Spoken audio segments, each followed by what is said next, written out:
Christ est ressuscité. Il est vraiment ressuscité. Encore une fois, Christ est ressuscité. Il est vraiment ressuscité. En cette veillée très sainte, qui est la mère de toutes les veillées, je voudrais avec vous tout simplement affronter une question que nous nous posons sans doute, ou que, en tout cas, nous nous sommes posés avec un groupe d'enfants et un groupe de jeunes de 15 ans, via Skype. Où est Dieu à l'heure du Covid-19, à l'heure de cette petite molécule de rien du tout qui est tellement dévastatrice? Où se trouve le Seigneur?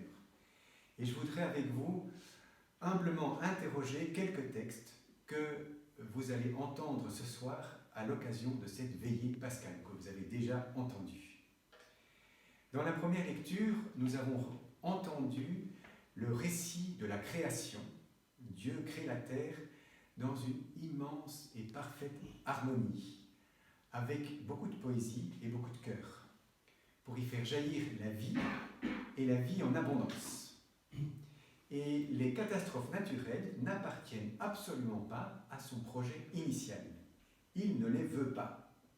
Un des jeunes du groupe disait ceci: Dieu nous a créés, pourquoi voudrait-il nous détruire? Je trouve ça magnifique comme réflexion. Dieu nous a créés, pourquoi voudrait-il nous détruire? Ou un autre enfant qui disait, enfin un enfant plus de 12 ans, sa création reste sa création. Dans une autre lecture, qui sera la troisième, nous voyons un petit peuple qui est coincé entre deux forces, qui s'apprêtent à anéantir ce petit peuple. D'un côté, il y a la mer terrifiante, la mer rouge, la mer de sang, et de l'autre côté, il y a les armées encore plus terrifiantes, avec leurs glaives et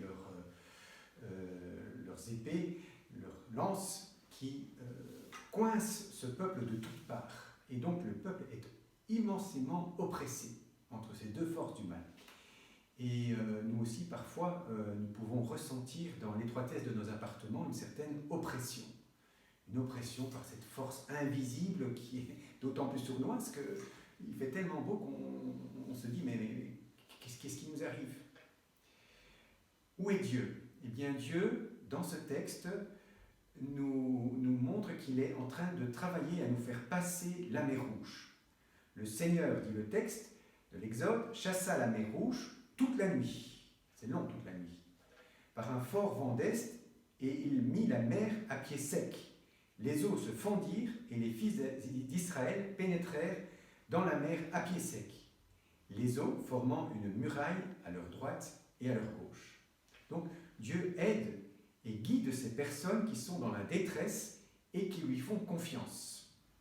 Alors, parmi les jeunes du groupe, il y avait certains qui ont dit mais où est-ce qu'il est, Dieu? Dieu, il est dans le cœur des gens, il les aide, il est dans le cœur des gens qui en ont vraiment besoin, en leur donnant du courage.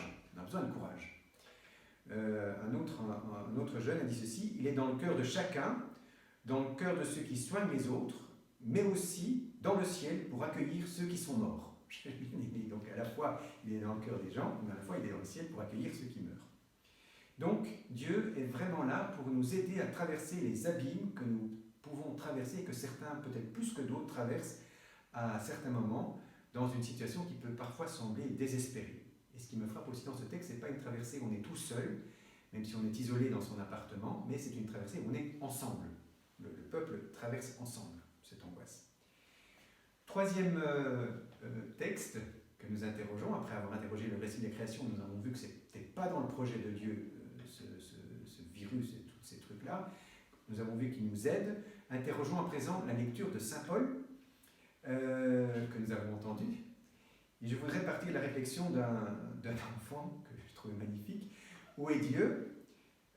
Il a dit, il reste où il est, confiné dans son ciel. Voilà, un enfant qui avait bien entendu les consignes de distanciation sociale. Il prie pour les personnes qui sont malades, dit un autre enfant. Alors je pense qu'il y a quelque chose qui est juste dans cette intuition. Dieu demeure Dieu. Dieu est solide. Dieu ne faillit pas. Il est vraiment un refuge. On peut vraiment avoir confiance en lui. C'était sans doute ça qu'il voulait dire. Dieu reste là où il est. Mais on pourrait poursuivre la réflexion, enfin poursuivre l'intuition en disant, mais en fait, il ne reste pas dans son ciel. Il vient en personne parmi nous, tout partager, À Noël, il vient partager notre humanité, et ici, à Pâques, il vient partager notre mort. Sur la croix, c'est quelque chose qui me frappe beaucoup, c'est que le Christ, en fait, les médecins qui ont fait des expériences, etc., montrent qu'un crucifié mort meurt par étouffement. En fait, c'est pas par le sang qui se vide, c'est par étouffement. Il meurt par étouffement. Et son étouffement du Christ me fait penser un peu à ceux qui meurent du Covid-19, qui est en fait une forme d'étouffement aussi. En Jésus, Dieu lui-même s'est laissé, on pourrait presque dire, atteindre par le Covid-19.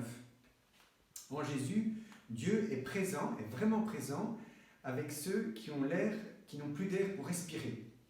Il est là, il les rejoint. Il ne les rejoint pas quand tout va bien, mais il les rejoint quand on manque d'air, quand on étouffe. C'est là sans doute le premier lieu où il se trouve. Et il y en a d'autres, bien sûr. Il est du côté du personnel soignant, par exemple, ou des chercheurs pour trouver un remède. Mais il est le lieu le plus important où il est auprès des personnes qui souffrent. Et quand les personnes étouffent, elles trouvent finalement dans le Christ vraiment un frère. Frère, dit saint Paul, nous tous qui avons été baptisés en Jésus-Christ, c'est dans sa mort que nous avons été baptisés. Il est également particulièrement présent auprès des personnes qui étouffent de solitude, qui n'en peuvent plus, des personnes avec lesquelles elles sont confinées. Ça existe parfois des énervements très, très difficiles. Les personnes abattues, angoissées, c'est là qu'il se trouve avant tout. Auprès des personnes qui ont peur de l'avenir au niveau économique. Parce que Dieu aurait pu agir autrement, par un coup de baguette magique, mais il a pris cette voie. Voilà où est Dieu. Mais ce n'est pas pour nous laisser dans cette mort, et je termine par là. Comme dit saint Paul, si nous sommes passés par la mort avec le Christ, nous croyons que nous vivrons aussi avec lui. En quelque sorte, c'est pour nous prendre dans sa résurrection. Nous le savons en effet, ressuscité des morts, le Christ ne meurt plus, sur lui, la mort n'a plus aucun pouvoir. Je vous souhaite une très bonne et très sainte fête de Pâques.